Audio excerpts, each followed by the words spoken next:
Jurassic Island, premier parc dédié aux dinosaures de toute la Caraïbe. Parcourez le parc à la rencontre de dinosaures animés à taille réelle. Au programme, plongez dans l'ère du Jurassique en réalité virtuelle avec la toute nouvelle attraction Jurassic VR. Infos et adresse sur le site www.jurassic-island.com. Venez vous fondre le temps d'un instant dans un autre monde.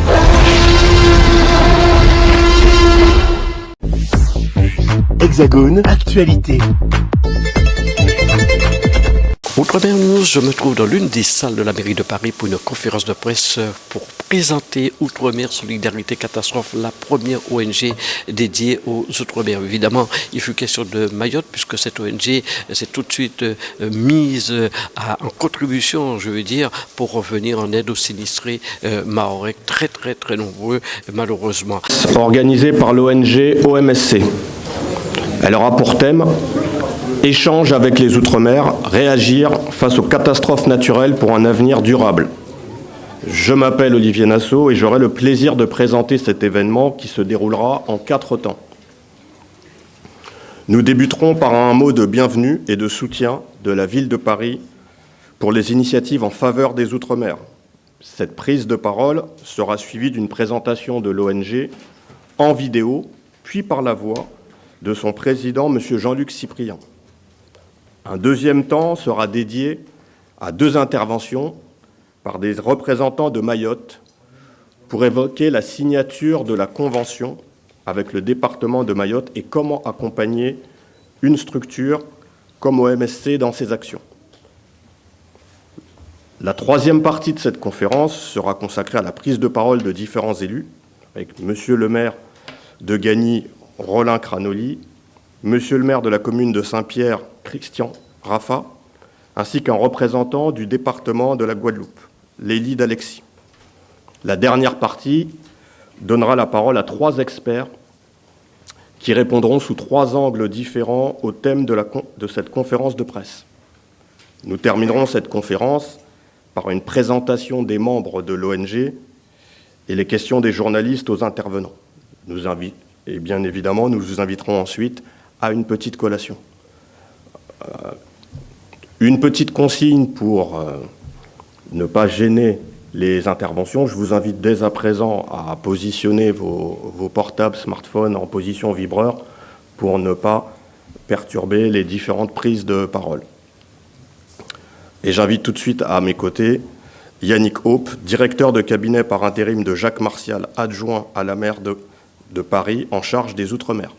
Mesdames et messieurs les élus, monsieur le délégué de Mayotte à Paris, cher Faridi Atoumane, monsieur le maire de Gagny, cher Rollin Cranoli, monsieur le maire de Saint-Pierre, cher Christian Raffa, monsieur le président, cher Jean-Luc Cyprien, mesdames et messieurs, chers amis, je vous souhaite la bienvenue dans cet auditorium à l'Hôtel de Ville, notre maison commune. Je remercie la délégation générale à l'Outre-mer de la ville de Paris d'avoir veillé à ce que vous puissiez vous réunir aujourd'hui pour cette conférence de presse de présentation de votre ONG Outre-mer Solidarité Catastrophe. Jacques Martial, adjoint à la maire de Paris, ne peut être parmi nous ce matin et m'a prié de bien vouloir l'excuser et le représenter. J'ai, comme vous tous ici, une pensée particulière pour l'archipel de Mayotte et nos compatriotes qui sont dans une détresse profonde et qui tâchent de se relever du cataclysme qui les a frappés. Ils attendent aussi et légitimement des réponses concrètes à la mesure du drame humain, social, matériel, climatique qui s'y joue après le passage du cyclone Chido, le plus puissant depuis 1934, puis sa réplique d'Iclédi, qui ont ravagé un territoire déjà très vulnérable. Face à cette catastrophe, je veux avec vous adresser mes pensées aux victimes, à leurs proches, ainsi qu'à tous les Mahorais, ici à Paris comme là-bas, qui ont été et sont si durement frappés. Dès que nous avons appris l'ampleur du drame le 14 décembre, Paris a exprimé sa solidarité. Avec Anne Hidalgo, nous avons immédiatement contacté les autorités locales, le département de Mayotte et la ville de Mamoudzou pour organiser les premières réponses. Lors du dernier Conseil de Paris, la semaine dernière, une aide de 250 000 € a été votée à l'unanimité pour soutenir les opérations de secours menées sur place par la Croix-Rouge, la Protection civile et Acted. Dès le 17 décembre, à la demande de la maire de Paris, une cellule de crise a été activée. Jacques Martial l'a coordonnée avec la DGOM Et nous avons pu ainsi demander aux différentes directions de la ville de Paris de recenser tous les moyens matériels et humains pouvant être déployés pour accompagner les opérations humanitaires et de reconstruction, en lien bien sûr avec les autorités et les services de l'État. Diverses actions ont été immédiatement mises en place. Une veille téléphonique, le 3975, pour répondre aux besoins urgents. Une large information aux Parisiens pour faciliter les dons aux ONG de leur choix. Et je sais que vous avez organisé une collecte nationale dont vous nous parlerez tout à l'heure. Nous avons essayé d'organiser l'hébergement d'urgence des familles mahoraises qui étaient présentes à Paris et qui ne pouvaient pas rentrer chez elles. Nous avons organisé le soutien à des étudiants mahorais en lien avec le Crous et les associations de solidarité étudiantes. Nous avons aussi pris en compte les agents ultramarins qui travaillent à Paris et répondu à leurs sollicitations. Comme la maire de Paris l'avait indiqué au président Ousseni et à la délégation de Mayotte à Paris, avec laquelle nous sommes en contact direct depuis 2 mois maintenant, quasi quotidiennement, Paris est et sera aux côtés des Mahoraises et des Mahorais. À titre d'exemple, la direction de la jeunesse et des sports a accueilli et héberge cette semaine au CISP Ravel une équipe de 15 jeunes Mahorais du club CMTKB de Chirongui. Nous avons pu les saluer hier, c'était un moment intense d'accueillir des jeunes sportifs qui vont participer ce week-end au championnat de kickboxing qui ont lieu à la halle Georges Carpentier. La solidarité avec Mayotte est aussi francophone. L'Union des villes et collectivités de l'océan Indien qui regroupe les collectivités de Madagascar, des Seychelles, de Maurice, des Comores, de La Réunion et de Mayotte, au sein de l'Association internationale des maires francophones que préside Paris, a engagé aussi une action de solidarité avec Mamoudzou. Il est clair que notre soutien devra s'inscrire dans la durée. Vous pouvez compter sur notre engagement et notre mobilisation pour continuer à apporter tout le soutien nécessaire à Mayotte et à ses habitants. L'expertise de l'ensemble des directions de la ville est à la disposition de Mayotte et de ses habitants. Les Outre-mer ont besoin d'écoute, elles ont besoin de soutien, elles ont besoin d'implication dans le respect des compétences de chacun, mais aussi dans le respect de leur réalité locale.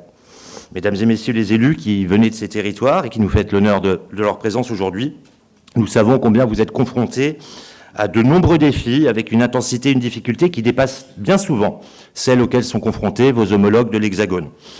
C'est pourquoi Paris, la capitale de la France, veille à renforcer nos coopérations et nos échanges avec les territoires d'outre-mer, notamment et aussi parce que, et c'est l'enjeu de votre ONG aujourd'hui, pour agir ensemble face à l'urgence climatique. Et ce que Mayotte a vécu nous le rappelle avec beaucoup d'importance. Nous ne partons pas de rien. L'action climatique de la maire de Paris est reconnue partout dans le monde, mais pourtant, nous devons continuer à tout faire, car l'urgence brûle et le temps et la terre. Les dérèglements climatiques, si nos actions concrètes ne les contiennent pas et ne s'accélèrent pas, toucheront Paris et les Outre-mer de plein fouet. Les sécheresses, les tempêtes, les inondations, les glissements de terrain, la montée des eaux, l'attaque et l'érosion des côtes. Tous ces sujets-là ne sont plus des menaces abstraites pour chacune et chacun d'entre nous. Nous allons fêter en 2025 les 10 ans de la COP21, et donc de l'accord de Paris. Et c'est à Belém que la COP30 se tiendra en novembre prochain, où de nombreux maires seront présents. La saison d'ailleurs croisée France-Brésil cette année, qui marquera toute l'année 2025, sera d'ailleurs une opportunité pour rappeler que les 8 millions d'hectares de la forêt de Guyane constituent un atout considérable que nous devons préserver. Là encore, nous devons mettre en place toutes les solutions concrètes à Paris comme dans les Outre-mer, et ce sont très souvent les élus locaux qui agissent en première ligne face à l'urgence climatique. Et nous en mesurons les résultats. Quand on agit, cela marche. C'est pourquoi Anne Hidalgo a souhaité aussi, à l'occasion de la COP30, renforcer ce qu'on appelle maintenant la diplomatie des villes, c'est-à-dire le plaidoyer international des collectivités locales et des villes face aux enjeux environnementaux. Dans cette perspective, à l'approche de l'Assemblée générale de l'AIMF, l'Association des maires francophones, nous avons lancé une invitation aux maires des villes chefs-lieux des territoires d'outre-mer pour qu'ils puissent s'engager aux côtés de Paris, aux côtés des maires déjà présents dans cette association et qu'ils soient présents et partie prenante des travaux qui seront menés au congrès qui aura lieu à la Nouvelle-Orléans. Les expertises, les savoirs, les compétences des personnes que vous avez rassemblées dans votre ONG pour porter ce très beau projet humanitaire initié après le passage de la tempête Fiona qui avait frappé la Guadeloupe en septembre 2022 seront bien sûr précieux, essentiels, indispensables pour accompagner l'action des élus locaux face aux menaces climatiques auxquelles nous sommes toutes et tous confrontés. à Paris comme dans les territoires d'outre-mer, et pour apporter des réponses concrètes pour agir plus vite et plus fort. Alors bon courage à vous dans les nombreux défis qui vous attendent. Vous pouvez compter sur le soutien de la ville de Paris pour vous accompagner dans vos missions exigeantes et vitales. Merci de votre attention. Madame, Messieurs, bonjour.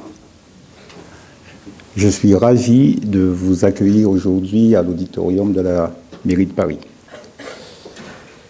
Alors, Monsieur le directeur Yannick Hoppe, chers élus, Monsieur le maire de Gagny, Monsieur Cranoli, Monsieur le délégué Atouman, chers partenaires, chers bénévoles et cadres de notre ONG humanitaire, Madame, Messieurs, je vous remercie toutes et tous pour votre présence à cette conférence de presse historique pour les Outre-mer. Nous nous préparions depuis un peu plus de 2 ans, lorsque le cyclone Chido a rompu notre programme de déploiement, pour nous plonger brutalement dans l'action humanitaire. En fait, depuis le passage dévastateur et meurtrier de la tempête tropicale Fiona en Guadeloupe en 2022, nous avions déjà jeté les bases de l'ONG humanitaire que nous avons l'honneur de vous présenter aujourd'hui. L'épine dorsale de cette structure, qui se veut pérenne, est composée d'associations représentatives qui luttent depuis des décennies pour aider nos compatriotes d'outre-mer après une catastrophe majeure menaçant la santé, l'intégrité physique et la vie des populations. Je tiens à rappeler à ce propos que les Outre-mer sont les seuls territoires de la République concernés par la menace cyclonique. En considérant d'autre part l'éruption de la montagne Pelée en Martinique en 1902 et ses 30 000 morts, ou les 2000 morts du cyclone de 1928 qui a rasé la Guadeloupe, les Outre-mer ont payé à ce jour le plus lourd tribut humain et matériel aux catastrophes naturelles en France. En 2 ans seulement, les territoires d'outre-mer ont été frappés par 5 phénomènes cycloniques, dont 3 mortels en Guadeloupe en 2022, par 2 fois la Réunion en 2024, et en dernier lieu à Mayotte par 2 fois aussi en décembre 2024. Et l'avenir n'est pas rose, car les prévisionnistes et les organismes spécialisés dans la prévention des risques naturels sont très pessimistes. Il n'y a cependant pas de fatalité, d'où l'existence de notre ONG humanitaire, la première dédiée aux Outre-mer, nourrie par une riche expérience de décennies d'entraide, de solidarité et d'action en faveur de nos compatriotes ultramarins. La dimension matérielle montre le caractère innovant de notre projet.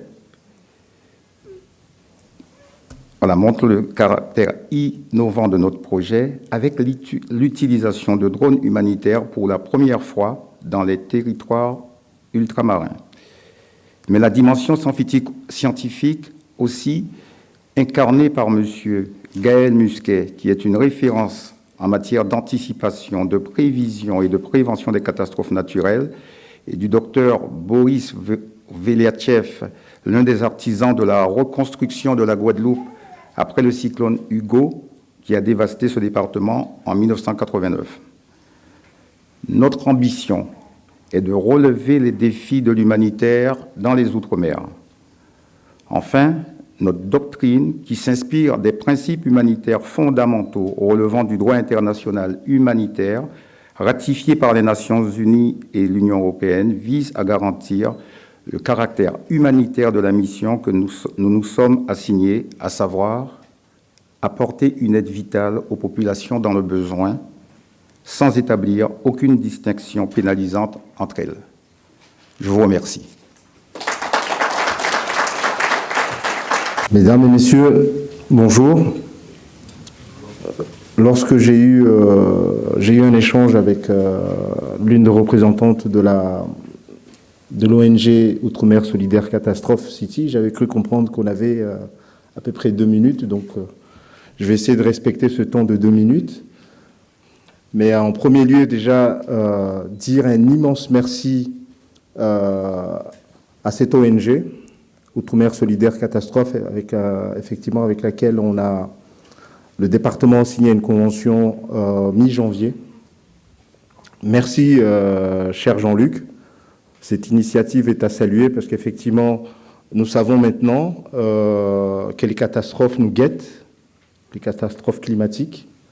Et le fait de nous mobiliser pour essayer effectivement d'accompagner nos concitoyens, c'était à mon avis la meilleure des choses à faire.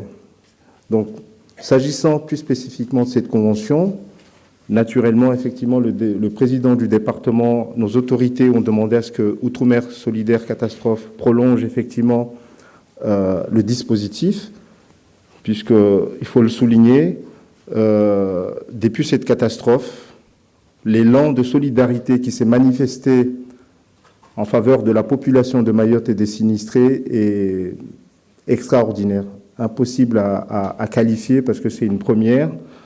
En ordre d'idée, la Fondation de France que nous avons rencontrée il y a quelques semaines nous disait qu'ils avaient réussi à collecter plus de 40 millions. Il faut rappeler que sur ces 40 millions, une bonne partie, plus de 80%, ce sont des Français. Ce sont nos compatriotes français qui ont spontanément participé et affirmé le souhait de venir en soutien à la population de Mayotte. Donc, pour respecter mon timing de 2 minutes, je voudrais quand même rappeler que la situation, malheureusement, n'a pas changé. Je voudrais profiter de cette tribune pour rappeler à nos décideurs que Mayotte, ce n'est pas que Kaweni. C'est hyper important à savoir, parce qu'on a le sentiment qu'on oublie les Mahorais de l'intérieur, ceux qui sont installés à Chirongi, ceux qui sont installés à Chikoni, ceux qui sont installés à Sada. La plupart de nos citoyens ou concitoyens qui ont la possibilité d'apporter réellement un accompagnement à Mayotte s'arrêtent à Kaweni, s'arrêtent dans les bidonvilles et ont cette compassion, et je partage totalement la démarche d'avoir cette compassion pour ces populations très fragilisées, mais il ne faut pas oublier les Mahorais. Au moment où je vous parle, beaucoup de nos compatriotes alertent la délégation pour dire que l'aide n'arrive toujours pas, malheureusement. Et Mayotte va arriver d'ici quelques jours dans une période importante de l'année, c'est le mois de Ramadan. Et malheureusement, encore une fois, l'aide n'arrive pas. Donc, je voudrais quand même dire qu'on ne peut pas décourager la solidarité des Français.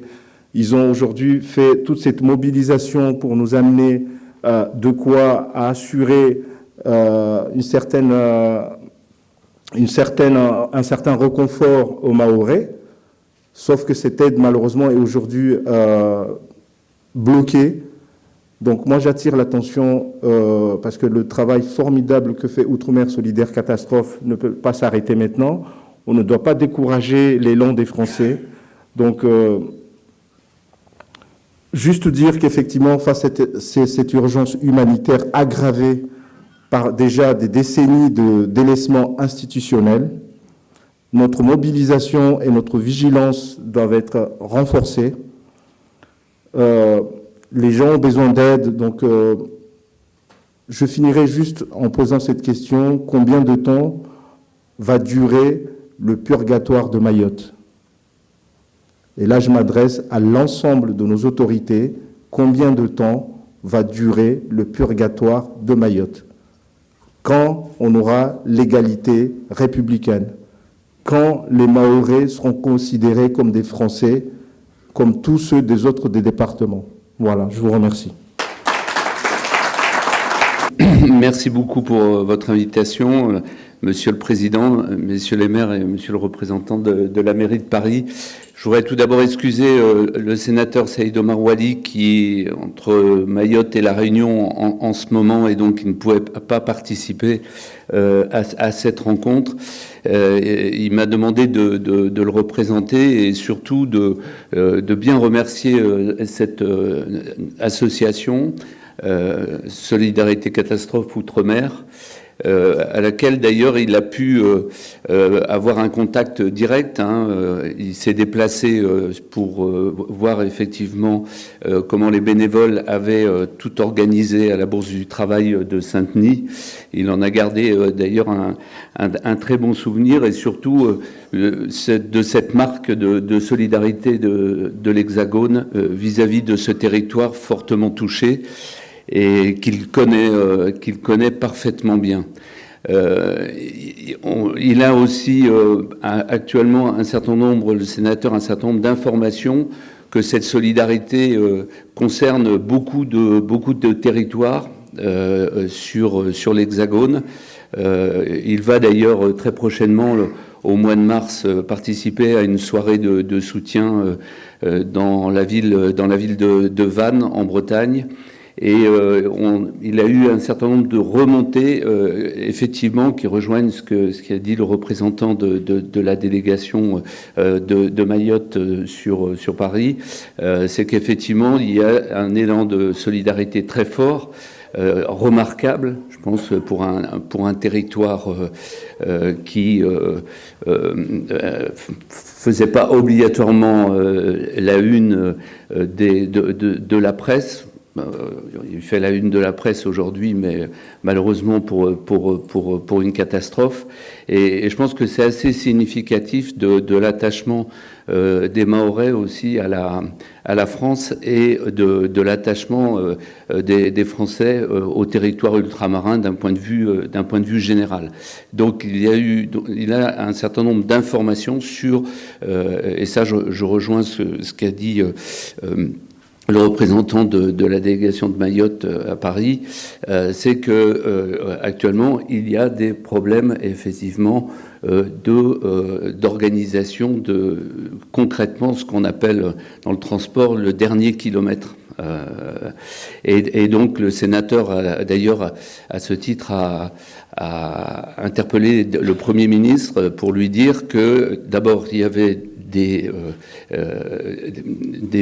collectes qui étaient bloquées et qui ne pouvaient pas accéder effectivement au territoire de Mayotte.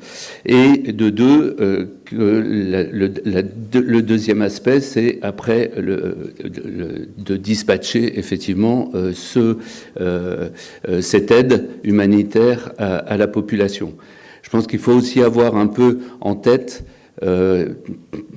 deux caractéristiques importantes, je trouve, qui n'est pas souvent mis en œuvre, et le sénateur insiste très lourdement. C'est un territoire très petit, et où il y a 400 000 habitants. Bon, il y a des polémiques sur les chiffres, mais mettons 400 000 habitants, et 77% de la population sous le seuil de pauvreté. Donc effectivement, c'est une gestion de crise un peu particulière.